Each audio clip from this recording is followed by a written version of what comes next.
बे समाव मोनसे गोजोनथाव खौरां। गोबाव सम जोबथेसालियाव थानांनायनि उनाव जामिनाव जोबथेसालिनिफ्राय उदां जाबाय सा 7 बारग' एनडिएफबिनि सोद्रोमाफोरा। बिटिआर गोरोबथानि दफा बायदियै बिटिआर सरकारनि हेफाजाबजों उदां अख्राङाव फैनो हाबाय एनआइए केस नांनाय बारग' एनडिएफबिनि सा 7 सोद्रोमाफोरा। बाक्सा जिल्लानि सदर मसलपुराव थानाय जिल्ला जुडिसियेल कर्टनिफ्राय जामिननि गनायथि मोननायनि उनाव दिनै नलबारि जिल्ला जोबथेसालिनिफ्राय उदां जायो। जोबथेसालिनिफ्राय उदां जानाय बारग' एनडिएफबिनि सोद्रोमाफोरनि गेजेराव दं फारियै सोमखोर बसुमतारी उफ्रा मुं बि सिमां, लंकेश्वर बर' उफ्रा मुं बि लासै, सन्तोष केरकटारी उफ्रा मुं के सिमां, बिनोद मोसाहारी उफ्रा मुं एम बिबान, सुरजय गयारी उफ्रा मुं जी जिसुलां, राहुल इस्लारी उफ्रा मुं आई रिमल्ला आरो जलेश्वर बसुमतारी उफ्रा मुं बि जाख्रुब बिथांमोनहा जोबथेसालिनिफ्राय जामिनाव उदां जायो। नंगौ थारैनो नारा नाथा नाजानायनि गेजेरजों साक्सेसफुल जानो हाबाय।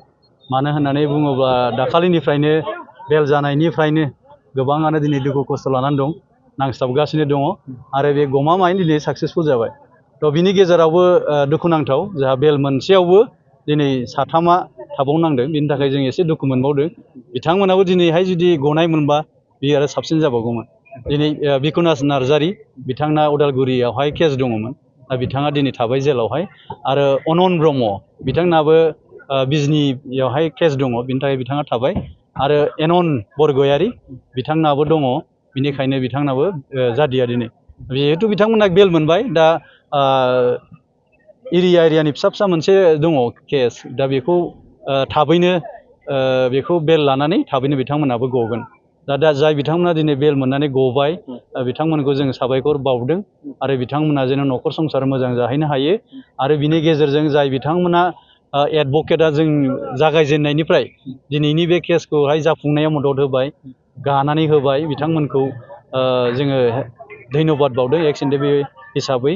बिथांमोना दिनै एके भट्टाचार्य सार, शब्द राभा, एडभकेट कनकन कलिता, एडभकेट रुपजित दे आरो आसाम सरकार, भारत सरकार आरो बिटिआर सरकार बिथांमोनखौबो जों दिनै मान बावालासे एबा धन्यबाद होआलासे जों थानो हाया। मानो होननानै बुङोबा राङारि हरनायनि गेजेरजों दिनै जाफुंसार होनायाव मैखोमै रन्जित कुमार बसुमतारी सारा बाहागो लादों आरो साक्सेसफुल जाहोदों। आरो बेजों लोगोसे प्रमद बर' साराबो बेवहाय मैखोमै बाहागो लादों। बिथाङा दिनै जोंनिख्रुइ बांसिन बिथांमोनखौसो खबर लाग्रोयो। मैयाबो खबर लाहरदों हराव, मा जाखो मानो गदिया? आं बुंदों सार लेट जाफैबाय, 8था जाफैबाय, बेनिखायनो गदिया। अब्ला मानसिफोरा बहा थादों, बहा मा खालामदों? जेरैखि जाया बिसोरखौहाय हटेलफोराव शिफ्ट खालामनानै दोन होननानै। थिग बेबायदिनो सारा गोबां हेफाजाब मदद हरदों, बिथांमोनखौ दोननाय जाबाय। मैया नङाबा सेरखाय बेरखाय बिराद अबस्थायाव दंमोन, मानो होनबा बिराद गोजान गोजाननि दंफैयोमोन। दा बिथांमोनखौ दोननायावबो गोबां हेफाजाब मदद हरबाय। लोगोसे आसाम सरकारनि जोंहा मानगोनां CM हेमन्त बिश्व शर्मा सारखौबो जोङो मान बावनांगोन। बिथाङाबो बेवहाय स्टेटनिफ्राय सेन्ट्रेलनिफ्राय लाबोनानै जिल्ला आरो इसेबां थाब बेल मोनहोनाया बियो जोंनि थाखाय जोबोद खाफाल मोजां होननानै जों सानना लानांगोन। दिनै बेल मोननाय, जिहेतु एनआइए केसनिफ्राय बेल मोननो हाबाय, बे बिटिआर एकर्डनिफ्राय जिहेतु जानो हाबाय, मा बुङो? बेफोर गासैबो रिलेटेड। मानो होननानै बुङोबा जोंनियाव बिटिआरआव पिस फैबाय, गोजोननाया फैबाय। दिनै बे पिस एकर्डनि गेजेरजोंनो जोङो मोनसे गथा मोनाब्लाबो जिहेतु जोंहा क्लसआव थाखानाय हिसाबै दा गोजोन गोरोबथाखौ लोब्बा लानानैनो बिथांमोनखौ जेल सिङाव दोनबाय थानाया बेयो खुनु जुक्तिनि खोथा नङा। बिथांमोनखौ लासै लासैनो बाहेरायाव लाबोनाया, उदां अख्राङाव लाबोनाया बियो गासैनिबो कर्तब्यखा। आरो बेजों लोगोसे जोंहा फैगौ 24 तारिखआव क'क्राझाराव दंबावो, बेखौबो जों रायज्लायगासिनो दं। मैयाबो पिपि सारा हरदों, कल खालामदों। दा थाब बिथांमोनाबो 24 तारिखआव बे जागोन, बे रोखा।